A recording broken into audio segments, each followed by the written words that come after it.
this time, our topic is about synthetic division. The two operator that we're gonna use here, it is multiplication and addition, or also known as math, M or A.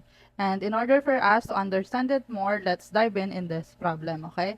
So first, of course, let's get every coefficient of each term of our polynomial equation. So we can see we have 4 for our x cubed, and then we have negative 3 for x squared. We have 2 for our x, and our constant is negative 4.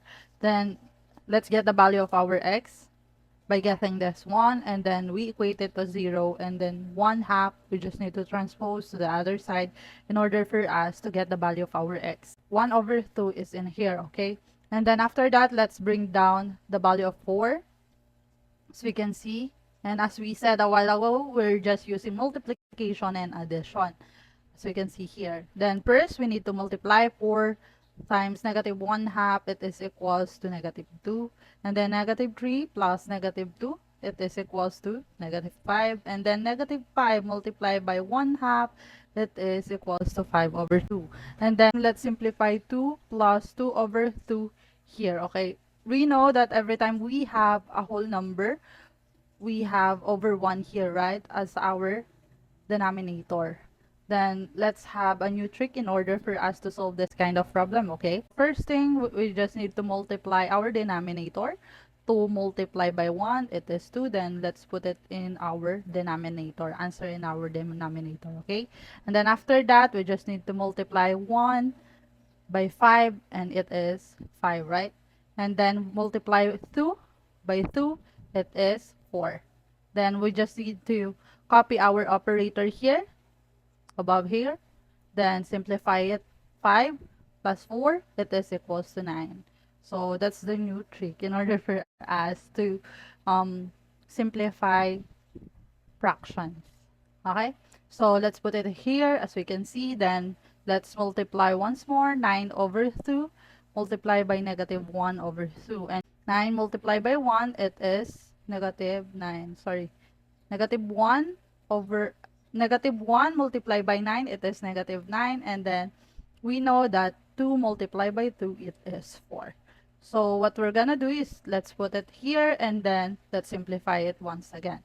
Negative 4 plus negative 9 over 4, we have a 1 here. Then what we did a while ago here, let's do that once more. 4 times 1, it is equals to 4.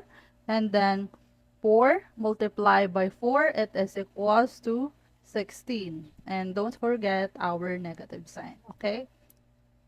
This is 6, okay?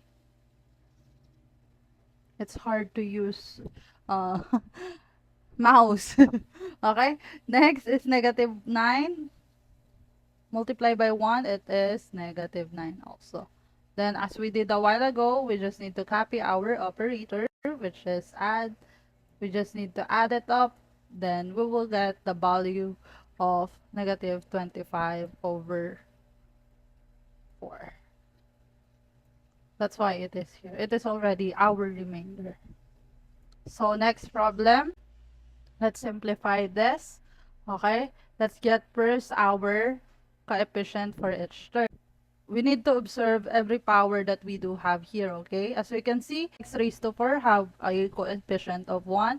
And as we can see also that we don't have x cubed here. So the coefficient here is 0 already. And then to our x squared, it is negative 5, and then 3, then 10. Then after that, let's get the value of our x by equating this to 0.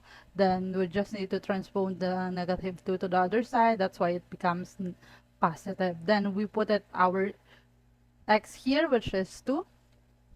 And then let's bring down our 1. As we did a while ago, multiply, then addition. 1 times 2, it is equals to 2. Then we just need to add, it is 2. 2 times 2, it is equals to 4. We just need to add once more, it is negative 1. The negative 1 multiplied by 2, it is negative 2.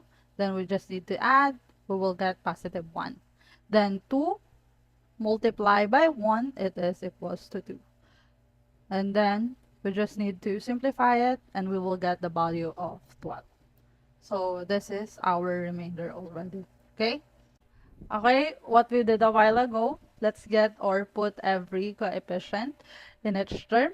As we can see, we have a coefficient of 1 for our x cubed, we have a coefficient of negative 3 for our x cubed, and we have a coefficient of negative 7 for our x, and then we have a constant of 6, okay? And then let's get the value of our x, transposing to the other side, and then after that, we're just gonna put our x here, okay? And then after that, let's bring down the 1, multiply by 2, that is 2, negative 3 plus 2, that is equals to negative 1, and then multiply once more. Negative 1 times 2, it is negative 2, and then add negative 7 plus negative 2, it is equals to negative 9. Then lastly, we have negative 9 multiplied by 2, it is equals to negative 18, and then after that we just need to add them up, and then we will get the value of negative 12. After that, as we can observe here, the highest power that we do have here is 3. What we need to do is to subtract it by 1, so it becomes squared. The coefficient of each term already is this, okay? So you can see we have x squared here, coefficient of 1, and negative 1 for our x, and then to our coefficient or to our constant, it has negative 9. And then as we can see here, negative 12. This is negative 12, right? And what we're gonna do here to the last one, to our remainder, is put it out as our numerator, and our denominator, it is the factor that it has that is given, right? So this is the answer that we do have already. Then lastly, we have this question, okay? Negative 3, it is already the value of x here, okay? So as we know, we have the value of our x here, so we can put it here already because this is the value of our x, right? And then let's get the coefficient of each term. As you can see, we have 1, 3, negative 4, and negative 12. Then let's simplify it more. Let's bring down 1, multiply by negative 3, it is negative 3. 3 plus negative 3, it is 0. Then multiply once more, 0 multiplied by negative 3, it is 0. Then let's add it up, negative 4 plus 0, it is negative 4. Negative 4 multiplied by negative 3, it is positive 12. So we have no remainder here. So it means this is right.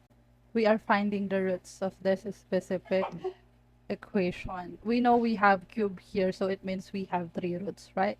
So let's put it as in equation as we did a while ago. We know that it becomes squared already, the highest power that we do have.